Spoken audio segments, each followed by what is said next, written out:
السلام علیکم۔ آج بدھ ہے، اکتوبر کی 19 تاریخ۔ پاکستان میں سر شام کے 7، بھارت میں 7:30 اور یہاں ہمارے اسٹوڈیوز کی گھڑیوں میں صبح کے 10 بج رہے ہیں۔ وائس آف امریکہ واشنگٹن کی اردو سروس سے میں ہوں خالد حمید، خبروں کے ایک بلیٹن کے ساتھ۔ امریکی محکمہ خارجہ کے پرنسپل ڈپٹی ترجمان ویدانت پٹیل نے بدھ کے روز پریس بریفنگ کے دوران کہا کہ پاکستان دنیا میں ان چند ممالک میں سے ہے جنہوں نے دہشت گردی سے بہت نقصان اٹھایا ہے، اس لیے علاقائی استحکام اور سلامتی کے خلاف تحریک طالبان پاکستان جیسے خطرات کا مقابلہ کرنا پاکستان کے اپنے مفاد میں ہے۔ انہوں نے یہ بیان ایک پاکستانی صحافی کی جانب سے ٹی ٹی پی کے پاکستان میں دوبارہ نمودار ہونے پر امریکی تشویش سے متعلق پوچھے گئے ایک سوال کے جواب میں دیا۔ ان کا کہنا تھا کہ امریکہ پاکستان کے ساتھ انسدادی دہشت گردی کے سلسلے میں مضبوط شراکت داری چاہتا ہے۔ ان کا کہنا تھا کہ امریکہ پاکستان سے توقع رکھتا ہے کہ وہ تمام عسکری اور دہشت گرد گروہوں کے خلاف کارروائی جاری رکھے گا۔ انہوں نے کہا کہ ہم تمام علاقائی اور عالمی دہشت گرد گروپوں کے خاتمے کے لیے تعاون کے منتظر رہیں گے۔ پاکستان نے کہا ہے کہ تیل پیدا کرنے والے ممالک کی تنظیم اوپیک پلس کی طرف سے خام تیل کی یومیہ پیداوار کم کرنے کے فیصلے کے بعد سعودی عرب کے خلاف سامنے آنے والے بیانات پر اسلام آباد ریاض کے ساتھ یکجہتی کا اظہار کرتا ہے۔ اوپیک پلس نے اکتوبر کے اوائل میں عالمی منڈی میں تیل کی قیمتوں کو مستحکم رکھنے کے لیے تیل کی یومیہ پیداوار میں 20 لاکھ بیرل کمی کا فیصلہ کیا ہے۔ پاکستان کی طرف سے سعودی عرب کی حمایت میں بیان ایک ایسے وقت میں سامنے آیا ہے جب چند دن قبل امریکہ کے صدر جو بائیڈن نے پاکستان کے جوہری پروگرام کے بارے میں تحفظات کا اظہار کیا تھا۔ تاہم مبصرین کا کہنا ہے کہ پاکستان کے سعودی عرب کی حمایت میں دیے گئے بیان کا تعلق صدر بائیڈن سے نہیں بلکہ اس کا تعلق پاکستان اور سعودی عرب کے دیرینہ تعلقات سے ہے، اور پاکستان اس موقع پر سعودی عرب کو باور کرانا چاہتا ہے کہ وہ ریاض کے ساتھ اپنے دیرینہ تعلقات کی مزید مضبوطی چاہتا ہے، کیونکہ ماضی میں سعودی عرب نے مشکل حالات میں پاکستان کا ساتھ دیا ہے۔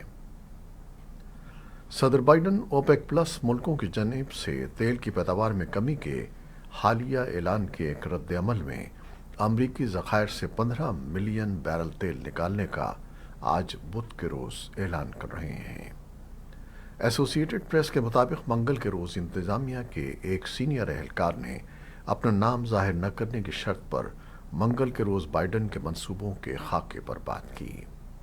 اہلکار کے مطابق صدر یہ بھی کہیں گے کہ اس موسم سرما میں تیل کی مزید فروخت ممکن ہے، جبکہ ان کی انتظامیہ اگلے ماہ وسط مدتی انتخابات سے قبل گیس کی قیمتوں سے نمٹنے کی کوشش کر رہی ہے۔ اس وقت امریکی ذخائر میں لگ بھگ 400 ملین بیرل تیل موجود ہے، جو 1984 کے بعد سے کم ترین سطح ہے۔ افغانستان میں بین الاقوامی میڈیا کے خلاف تازہ ترین کریک ڈاؤن میں غیر ملکی صحافی اور فوٹوگرافر اسٹیفنی گلنسکی کو طالبان کی جانب سے تنقیدی رپورٹنگ کا نشانہ بنائے جانے کے بعد ملک میں داخلے سے روک دیا گیا ہے۔ انٹرنیشنل فیڈریشن آف جرنلسٹس نے کہا ہے کہ وہ گلنسکی کو ہراساں کرنے اور دھمکیاں دینے کی مذمت کرتا ہے اور طالبان پر زور دیا ہے کہ وہ پریس کی آزادی کو برقرار رکھیں اور افغان صحافیوں پر جبر کا خاتمہ کریں۔ طالبان نے ابھی تک اس پر کوئی تبصرہ نہیں کیا ہے۔ بھارت کے زیر انتظام کشمیر کی فوٹو جرنلسٹ ثنا ارشاد مٹو کو نئی دہلی ایئرپورٹ پر طیارے میں سوار ہونے سے قبل اس وقت روکا گیا جب وہ اپنا پولیٹزر ایوارڈ وصول کرنے کے لیے نیو یارک جا رہی تھیں۔ ثنا ارشاد نے وائس آف امریکہ کو بتایا کہ وہ بھارتی امیگریشن اتھارٹیز کی طرف سے دوسری مرتبہ غیر ملکی سفر پر جانے سے روکنے پر حیران بھی ہیں اور پریشان بھی۔ انہوں نے کہا کہ مجھے بیرون ملک سفر کرنے سے روکنے کی پہلی وجہ بتائی گئی تھی اور نہ اس مرتبہ پہلے وجہ بتائی گئی تھی اور نہ اس مرتبہ بتائی گئی ہے۔ مجھے اپنا کام کرنے اور اپنی پیشہ ورانہ ذمہ داریاں پوری کرنے سے روکا جا رہا ہے، جو اخلاقی اور قانونی لحاظ سے بالکل غلط ہے۔ بھارتی حکومت کی طرف سے اس بارے میں تاحال کوئی بیان سامنے نہیں آیا ہے۔ امریکی محکمہ خارجہ نے کہا ہے کہ وہ اس بات سے آگاہ ہیں کہ ثنا ارشاد مٹو کو امریکہ کے سفر سے روک دیا گیا اور وہ حالات کا جائزہ لے رہے ہیں۔ وائس آف امریکہ نے تبصرے کے لیے پولیٹسر ادارے سے رابطہ کیا، لیکن اسے فوری طور پر کوئی جواب نہیں مل سکا۔ بھارت میں حزب اختلاف کی سب سے بڑی جماعت انڈین نیشنل کانگریس کے نئے صدر کا انتخاب پارٹی کے سینئر رہنما ملک ارجن کھرگے نے جیت لیا ہے۔ اس طرح کانگریس کی صدارت 24 برس بعد کسی غیر گاندھی خاندان کے سیاسی رہنما کے سپرد ہو گئی ہے۔ کانگریس کی 137 سالہ تاریخ میں صدارت کے لیے چھٹی مرتبہ انتخابات ہوئے ہیں، اور یہ 24 برس میں پہلی مرتبہ ہے کہ صدارت کے لیے جو امیدوار مد مقابل تھے ان کا تعلق گاندھی نہرو خاندان سے نہیں تھا۔ متعدد مبصرین ملک ارجن کھرگے کو گاندھی خاندان کا وفادار مانتے ہیں۔ بی جے پی نے یہ الزام لگایا تھا کہ کھرگے سونیا گاندھی کے درپردہ امیدوار ہیں۔ کانگریس کی جانب سے اس الزام کی تردید کی گئی، اور کھرگے اور ششی تھرور دونوں نے کہا تھا کہ گاندھی خاندان اس الیکشن میں غیر جانبدار ہے۔ امریکہ، برطانیہ اور فرانس نے اقوام متحدہ کی سلامتی کونسل سے درخواست کی ہے کہ وہ روس کی جانب سے یوکرین کی جنگ میں ایرانی ڈرونز کے استعمال پر بحث کرے۔ منگل کے روز سفارتکاروں نے کہا کہ اس درخواست میں یہ تجویز بھی شامل ہے کہ اقوام متحدہ کا ایک عہدیدار کونسل کو بدھ کے روز بند دروازوں میں ہونے والے ایک اجلاس کے دوران بریفنگ دے۔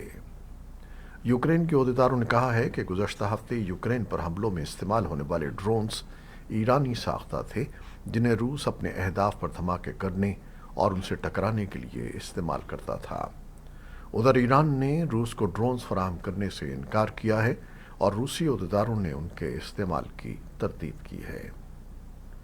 یوکرین میں روس کے نئے کمانڈر نے منگل کو کہا کہ جنوبی خیرسن کے علاقے میں صورتحال بہت مشکل ہے، کیونکہ کیف فورسز نے ان جنوبی اور مشرقی علاقوں پر دوبارہ قبضہ کرنے کے لیے حملہ کیا ہے جن کا ماسکو نے گزشتہ ماہ غیر قانونی طور پر الحاق کیا تھا۔ روسی فضائیہ کے جنرل سرگئی سروکین نے سرکاری ٹیلی ویژن کو بتایا کہ اس علاقے کی صورتحال مشکل ہے۔ دشمن جان بوجھ کر خیرسن میں بنیادی ڈھانچے اور رہائشی عمارتوں کو نشانہ بنا رہا ہے۔ سروکین نے کہا کہ روس یوکرین کی کارروائی سے پہلے شہریوں کو نکالنے کا ارادہ رکھتا ہے، تاکہ روس کے زیر کنٹرول 4 علاقوں میں سے ایک خیرسن پر دوبارہ قبضہ کیا جا سکے۔ انہوں نے دریائے ڈنپرو کے 4 قصبوں سے شہریوں کی منظم بتدریج نقل مکانی کا مطالبہ کیا۔ یہ دریا 22 کلومیٹر طویل دریا ہے جو یوکرین کو 2 حصوں میں تقسیم کرتا ہے۔ ایران کے وزیر خارجہ حسین امیر عبداللہیان نے تہران میں افغانستان کے لیے پاکستان کے خصوصی ایلچی محمد صادق سے ملاقات کی۔